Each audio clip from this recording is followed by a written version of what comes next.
തിരുവനന്തപുരത്ത് KSRTC bus തടഞ്ഞ സംഭവത്തിൽ മേയർ ആര്യ രാജേന്ദ്രനെയും സച്ചിൻ ദേവ് MLAയും ഒഴിവാക്കി കുറ്റപത്രം. മേയറുടെ സഹോദരൻ അരവിന്ദ് മാത്രമാണ് പ്രതി. മേയറെയും MLAയും ഒഴിവാക്കിയത് രാഷ്ട്രീയ പ്രേരിതമെന്ന് KSRTC ഡ്രൈവറായിരുന്ന യദു 24-നോട് പറഞ്ഞു. കഴിഞ്ഞ ഏപ്രിൽ 28-നാണ് മേയർ ആര്യ രാജേന്ദ്രനും ഭർത്താവും MLAയുമായ സച്ചിൻ ദേവും KSRTC ബസ്സിലെ ഡ്രൈവറായിരുന്ന യദുവും തമ്മിൽ നടുറോട്ടിൽ വാക്കുതർക്കം. MLA KSRTC ബസ്സിൽ കയറി ഡ്രൈവർ യദുവുമായി തർക്കത്തിലേർപ്പെട്ടത് വിവാദമായി.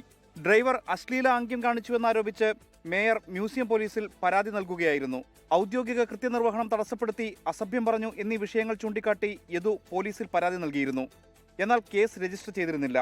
കോടതിയുടെ നിർദ്ദേശപ്രകാരം നടത്തിയ അന്വേഷണത്തിലാണ് പോലീസ് അന്തിമ കുറ്റപത്രം സമർപ്പിക്കാൻ ഒരുങ്ങുന്നത്.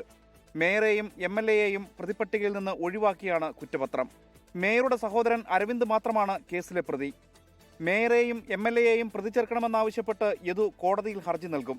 5 പേരിൽ 4 പേരെയും ഒഴിവാക്കി, ഒരാളെ മാത്രം പ്രതി ചേർത്തിരിക്കുന്നു. അതായത് അരവിന്ദ്, സഹോദരൻ അരവിന്ദ് എന്ന് പറയുന്ന ആളെ മാത്രം പ്രതി ചേർത്ത് വെറുതെ ഒരു പെറ്റി കേസ് മാത്രമാണ് കോടതി പറഞ്ഞാണ് കേസെടുത്തത്. ഈ 5 പ്രതികളെയും പ്രതികളാക്കണമെന്നും പറഞ്ഞ് ഇപ്പൊ പോലീസുകാരെടുത്ത് കോടതി റിപ്പോർട്ട് ചോദിക്കും. അപ്പം അതും കോടതി പറഞ്ഞല്ലേ ചെയ്യുന്നത്. ഇവര് മര്യാദയ്ക്ക് അന്വേഷിച്ചിരുന്നെങ്കിൽ കുഴപ്പമില്ലായിരുന്നു.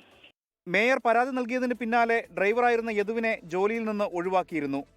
അതേസമയം KSRTC ബസ്സിലെ മെമ്മറി കാർഡ് നഷ്ടപ്പെട്ടതുമായി ബന്ധപ്പെട്ട കേസിൽ അന്വേഷണം ഇതുവരെ എവിടെയും എത്തിയിട്ടില്ല. കേസ് അന്വേഷണത്തിലെ സുപ്രധാന തെളിവായിരുന്നു KSRTC ബസ്സിലെ ക്യാമറ ദൃശ്യങ്ങൾ. മെമ്മറി കാർഡ് നഷ്ടപ്പെട്ടതിൽ ബസ്സിലെ കണ്ടക്ടറെയും പ്രതി ചേർക്കണമെന്നും യദു ആവശ്യപ്പെട്ടിരുന്നു. 24 തിരുവനന്തപുരം. ലോകത്തെവിടെയായാലും ഏത് സമയത്തും 24 വാർത്തകളും ഓഗ്മെന്റഡ് റിയാലിറ്റി പാക്കേജുകളും എക്സ്പ്ലെയിനറുകളും വിശദമായി കാണാൻ ഞങ്ങളുടെ YouTube ചാനൽ നിങ്ങൾക്ക് സബ്സ്ക്രൈബ് ചെയ്യാം.